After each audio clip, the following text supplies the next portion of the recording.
There is a moment that happens so quietly most people never tell anyone about it. You are somewhere completely ordinary, your own living room, a grocery store aisle you have walked 100 times, the sidewalk outside your front door, and without any conscious decision, without your brain sending any deliberate instruction, your hand moves. It finds the back of a chair, the edge of a shelf, a wall that was simply there, and you stand for just a second, and you think, when did that start?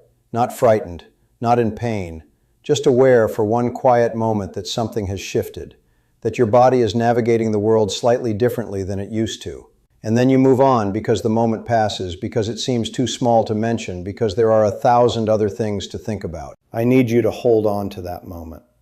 Because in 25 years of practicing cardiology and internal medicine, I have come to believe that the moment your hand finds the wall without you deciding to reach for it is one of the most important signals your body will ever send you. Not a sign of inevitable decline, a signal, a measurable, addressable biological signal, connected in ways that most physicians never take the time to explain, to something that was on your plate last week. My name is Dr. James Harlow. Every week on this channel, I take what the peer-reviewed research actually says and explain it in plain, honest language for adults who deserve to understand what is happening inside their own bodies. If you are not yet subscribed, please do that now, because what I am about to share is one piece of a much larger picture we are building here together, and you will want to be here for what comes next. Before we get to the specific foods, I need to give you a framework, because if you leave today with a list, you will forget it. If you leave with an understanding, you will use it for the rest of your life. There are 3 interconnected systems that work together every second you are upright to keep you independent, confident, and steady on your feet. The first is your peripheral circulation, the network of blood vessels delivering oxygen and nutrients to the muscles and nerve fibers of your lower legs and feet. The second is your sensory nerve signal, the continuous real-time conversation running between the soles of your feet and your brain, reporting ground texture, weight distribution, and balance at a rate of roughly 150 signals per second. The third is your vascular responsiveness, the speed and completeness with which your blood vessels can dilate and deliver increased blood flow the moment your legs suddenly demand it. I call these 3 systems the independent circuit. When all 3 are working well, you move through the world without thinking. When even one begins to degrade, your hand finds the wall before your brain decides to reach for it.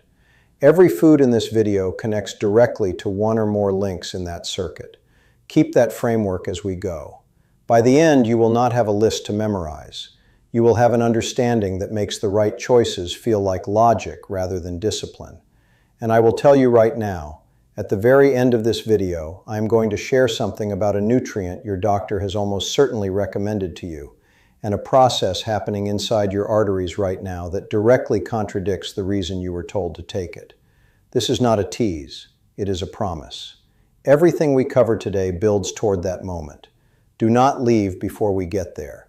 Drop your age in the comments right now, just the number. What I am about to share affects a 65-year-old and a 78-year-old differently in specific, important ways, and I want to know who I am speaking to. The first food I want you to reconsider is white rice, and I want to address something before the thought of protest fully forms. I know white rice feels neutral. I know it has been a staple of your meals, possibly for decades. I know your doctor has never specifically flagged it, and I understand completely why this feels like an unusual place to start. But bear with me, because the reason we are starting here is more important than the food itself. Think about a meal in the past week that included white rice. Dinner, most likely. You felt fine afterward. You moved through your evening normally, and perhaps an hour or 2 later you sat down to watch television or read, and when you stood up again there was something in your legs. Not pain, harder to name than pain. A heaviness, a slight reluctance, as though your legs needed one extra beat to agree with the decision to stand. Most people experience this and immediately file it under getting older. Research examining glycemic load and microvascular function in adults over 60 consistently points to a different explanation, and it begins in blood vessels so small they are invisible to the naked eye. The capillaries supplying the nerve fibers in your lower legs and the soles of your feet are the finest vessels in your body. thinner than a strand of hair. They are also the only blood supply to the sensory nerves responsible for the 150 signals per second that are telling your brain exactly where your feet are and whether your weight is balanced. White rice sits at a glycemic index comparable to white bread. Every rapid glucose spike, followed by the drop that inevitably follows, delivers a brief but measurable stress response to those capillary walls. Once, nothing. Over the course of months and years of daily exposure, a fundamentally different equation. The sensory nerve signal those capillaries feed is not dramatic in its degradation. It does not go silent. It develops interference, like a conversation on a phone line that keeps cutting out just long enough to miss a word. Most of the time, on flat, familiar ground, in good light, moving at a comfortable pace, you will not notice it. And then on unexpected terrain, on an unfamiliar step in a hallway at night, the signal arrives a fraction of a second too late. That fraction of a second is where most falls begin. I want to be honest about what the science does and does not say here. The glycemic microvascular connection in older adults is well documented. The precise threshold for individuals without a diabetes diagnosis is still being studied. What I can give you is the mechanism and a starting point. Replace white rice at one meal this week with quinoa, lentils, or sweet potato.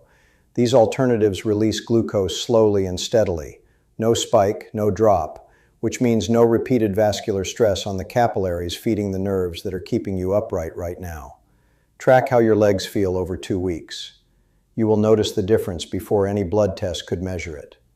The second food to reconsider is processed deli meat. And I want to say something first to the person who is already eating carefully, who plans meals, who has already eliminated fast food and frozen dinners and feels, rightly, that they are putting real effort into their health. That effort is genuine. It matters. I am not here to diminish it. I am here to help it work harder for you. Think about mornings specifically. How do your lower legs feel in the first minutes after waking, before you have moved around? Is there a subtle puffiness around the ankle? A slight resistance, a fluid heaviness that takes 5 or 10 minutes of movement to clear? Most people experience this and attribute it immediately to sleeping position or age. Research examining dietary sodium and peripheral vascular function in adults over 60 consistently finds a more specific explanation. Excess sodium causes fluid retention in the tissues surrounding the small blood vessels of the lower legs. That retained fluid creates direct pressure on those vessels from the outside. Under that pressure, the delivery of oxygen and nutrients to the muscle and nerve tissue beneath is reduced. Not eliminated, reduced. Chronically, daily, while you sleep. 2 slices of standard deli turkey contain between 400 and 600 milligrams of sodium. A sandwich built around 3 or 4 slices, eaten several times a week, delivers a consistent sodium load that most people never think to connect to how their legs feel in the morning. Beyond the sodium, processed meats contain preservative compounds that research examining systemic inflammation in older adults consistently associates with increased arterial stiffness. And here is how I want you to think about arterial stiffness in relation to the independent circuit. Your arteries, after 6 or 7 decades of continuous use, are like a garden hose that has spent years in full sun. Still functional, still flowing, but the walls have changed. Less supple, less responsive to the signals telling them to open and relax. Every chronic source of sodium excess and systemic inflammation adds, quietly, to that rigidity. Not dramatically, not in any single meal. Week after week, compounding in a direction that is only visible when you look back over years. The replacement is simple. Freshly cooked chicken or fish, hummus with sliced cucumber, eggs, proteins that deliver what your muscles and nerves need without the vascular cost. What you are removing from your weekly equation is a compounding pressure on 2 links in the independent circuit simultaneously, and it never announced itself loudly enough for anyone to notice. The third food is the one I need you to receive most carefully, because it involves something most health-conscious adults over 60 feel genuinely proud of, and that pride is earned. The habit is right. The problem is one specific layer beneath the habit. The daily salad.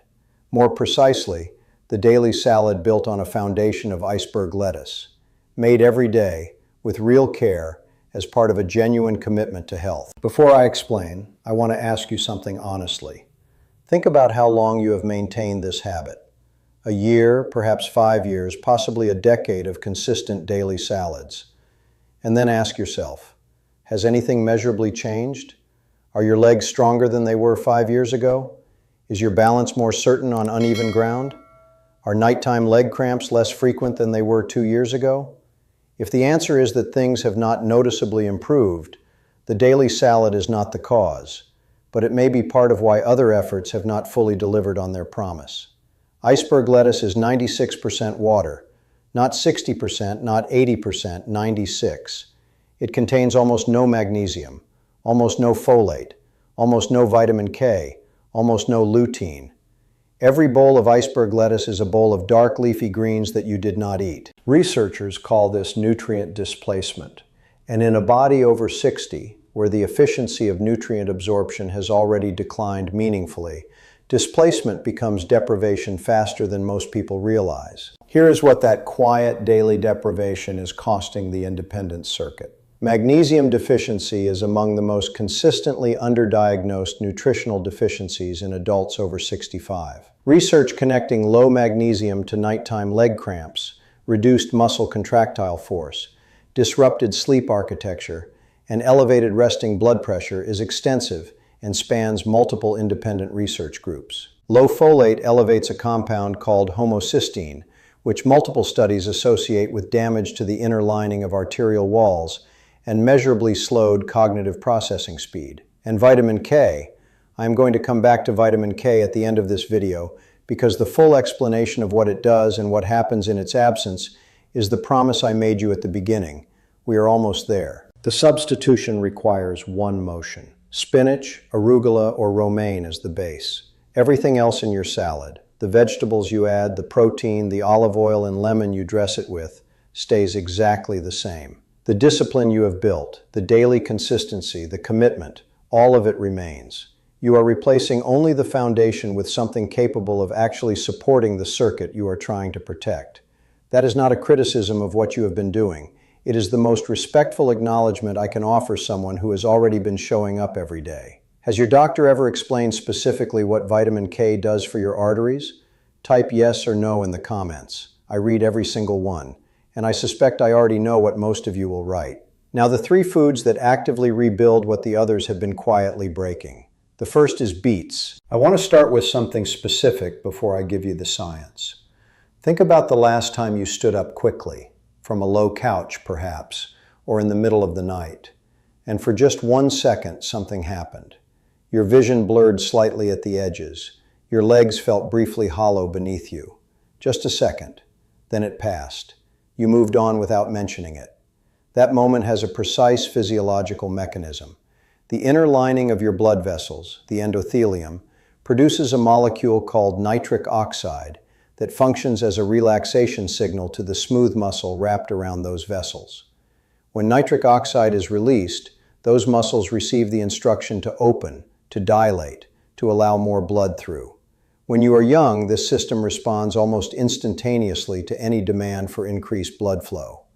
When you stand suddenly, climb a step, make a quick lateral movement, the vessels open ahead of the demand. Delivery precedes need. As the body ages, endothelial nitric oxide production naturally declines. The vessels stay partially contracted. When your legs suddenly demand more blood, the dilation response lags behind the demand. For most people over 60, this presents as that brief hollow leg moment. For some, over years of accumulated vascular stiffening, it contributes to something that takes much longer to resolve. Beets are among the most concentrated dietary sources of compounds your body converts directly into nitric oxide through a simple metabolic pathway. Research examining dietary nitrate intake and vascular function in older adults consistently finds measurable improvements in what researchers describe as cardiovascular efficiency during physical activity. Legs that respond faster, sustain effort longer, and recover more completely from sudden demands. That stand-up moment, that brief flicker, that is the exact physiological gap that beet-derived nitrate research is directly addressing. 2 to 3 servings per week, roasted and sliced alongside dinner. blended with frozen berries and water if the flavor is not for you. You will not taste them, but your vascular endothelium will register them within hours of consumption. Start this week. Track that stand-up moment over the following 4 weeks. You will have a more honest answer than any questionnaire could give you. The second rebuilding food is wild salmon, and I want you to understand it through the lens of the independent circuit rather than through the general framing of omega-3 fats you have probably already heard. Every capillary wall in your body is composed largely of a lipid bilayer, a double layer of fat molecules that determines how flexible, how permeable, and how responsive that wall is. The composition of that lipid layer is directly influenced by the types of fat you consume consistently. Diets high in omega-6 fats, the dominant fat in most processed foods and common cooking oils, produce capillary walls that are measurably stiffer and more prone to inflammatory responses. Diets with adequate omega-3 intake produce walls that are more supple, more responsive, and less reactive to inflammatory signals. For the independent circuit, this matters at the most fundamental level. The capillaries feeding the sensory nerve fibers in your lower legs are only as functional as the walls encasing them. Stiff capillary walls reduce nutrient and oxygen delivery to those nerve fibers. They reduce the speed of signal transmission. They increase the probability of that fractional second gap between a balance disruption and your body's corrective response. Research examining omega-3 intake and peripheral nerve conduction velocity in adults over 60 consistently finds measurable differences in the speed and reliability of sensory signaling. This is the signal that catches you, not your muscles, the signal. And the walls of the vessels feeding that signal are, in part, made of what you have been eating for the past several months. 2 servings of wild salmon per week, or sardines, or mackerel if cost is a concern. These are among the most omega-3 dense foods available, and among the most direct nutritional investments you can make in the vascular infrastructure of the independent circuit. The third rebuilding food is the one that carries the promise I made at the very beginning of this video: kale, and the conversation about calcium that I believe has been dangerously incomplete. Think about what your doctor has told you about calcium over the years. Take it. Your bones need it. This is well-intentioned, evidence-based guidance. Bone density loss in adults over 60 is real and consequential. I am not here to argue against calcium supplementation when it is clinically indicated. What I am here to tell you is the part that is almost never explained. And once you hear it, you will understand why I have been building toward it for this entire video. Calcium does not travel to your bones simply because you consumed it. It requires biological direction. Research examining vitamin K and calcium metabolism in older adults consistently finds that vitamin K, specifically in its active forms, functions as a regulatory signal that directs calcium toward bone tissue and, critically, steers it away from soft tissue. Without adequate vitamin K, calcium does not remain neutral. It migrates. And one of the most extensively documented sites of that migration is the inner wall of your arteries. This process is called vascular calcification, and I want you to sit with what that means in the context of everything we have discussed today. Your artery's ability to dilate, to respond to the nitric oxide signal, to open rapidly when your legs demand more blood when you stand, climb, or catch a stumble, depends entirely on the elasticity of their walls. Calcium deposits in those walls do not stop blood flow. They do not cause immediate symptoms.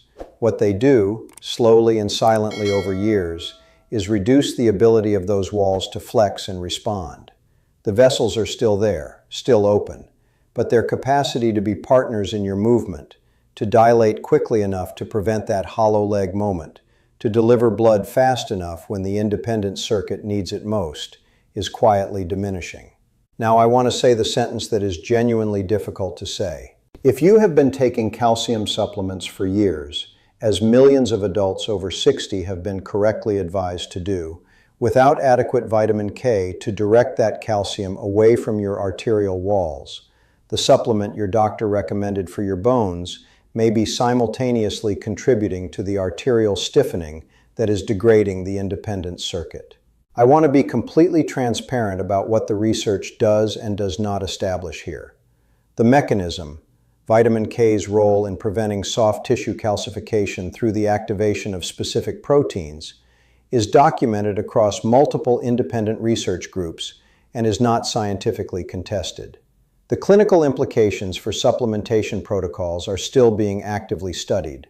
What I can tell you with confidence is that increasing dietary vitamin K through dark leafy greens addresses this mechanism, adds magnesium, adds folate, adds the lutein I'm about to mention, and carries no known risk. One more thing about kale specifically, and then I want to bring the entire circuit together. Research has identified a consistent association between lutein levels in the brain and what is described as cognitive processing speed, the speed at which your brain can receive a sensory signal, interpret it, and dispatch a motor response. This is not abstract cognitive function. This is specifically the half-second window between a balance disruption and your body's corrective response. The window in which your brain receives the report from your feet, processes it as requiring a response, and fires the instruction to your muscles. That window narrows with age. And research suggests it can be partially protected by lutein, which is found in meaningful concentrations in kale and in the other dark leafy greens we have discussed today, and which crosses the blood-brain barrier and deposits in neural tissue, where it appears to support processing efficiency. 2 cups of kale 3 times this week, sautéed in olive oil and garlic, blended into a morning smoothie where you will not taste it, stirred into soup in the final minutes of cooking. The preparation matters less than the frequency. You now understand something that most people, including many physicians who have not specifically studied this intersection of nutrition and vascular biology, have never had the opportunity to connect. The direct mechanistic relationship between a daily food choice and the arterial flexibility that determines whether your legs respond in the moment you need them most. Let me bring the full circuit together so you can see it whole. Refined starches like white rice create repeated glycemic stress on the capillaries feeding your sensory nerve signal. Processed deli meats deliver chronic sodium excess and inflammatory compounds that increase arterial stiffness and compress the vascular supply to your lower legs. Iceberg lettuce displaces the magnesium, folate, vitamin K, and lutein that every protective mechanism in the independent circuit depends on simultaneously. On the rebuilding side, beets restore endothelial nitric oxide production and recover the vascular responsiveness that makes your legs answer when you call on them suddenly. Wild salmon rebuilds the capillary wall composition that determines how efficiently oxygen and nutrients reach the nerve fibers running your sensory signal. And kale provides the vitamin K that directs calcium away from your arterial walls and keeps them capable of the rapid dilation that balance and independence require, while simultaneously delivering the lutein that sharpens the processing window in your brain. This is not a food list, it is a circuit. And the most important thing I can tell you about a circuit is that it responds in both directions, to every input, consistently, over time. The people who understand the mechanism are the ones who sustain the change, because once you understand it, the choices are no longer discipline. They are simply loyalty to a future you can see clearly. That moment, when your hand found the wall without you deciding to reach for it, that moment is not a verdict. It is information. And the most important thing about information is what you do with it from the moment you have it. Type one thing in the comments right now. Just one thing you are changing starting tonight. A public commitment, however small, is one of the most reliable predictors of follow-through that behavioral research has consistently identified. Tell me what you are starting with. This channel exists because I believe adults over 60 deserve the actual science, explained honestly, in plain language, by a physician who has spent over 2 decades watching what genuinely changes trajectories. Not supplement promotions, not alarming headlines designed to keep you watching, just what the evidence shows and what it means for the body you are living in right now. If today gave you even one thing you understand differently, one connection that did not exist for you before this video, then I have done exactly what I came here to do. Subscribe. It costs nothing and takes 2 seconds. Every week at this depth and this level of honesty. Turn on the bell notification. My next video covers a cardiovascular risk factor that affects the majority of adults over 60 and that standard annual checkups almost never detect. And I want you to be there when it publishes.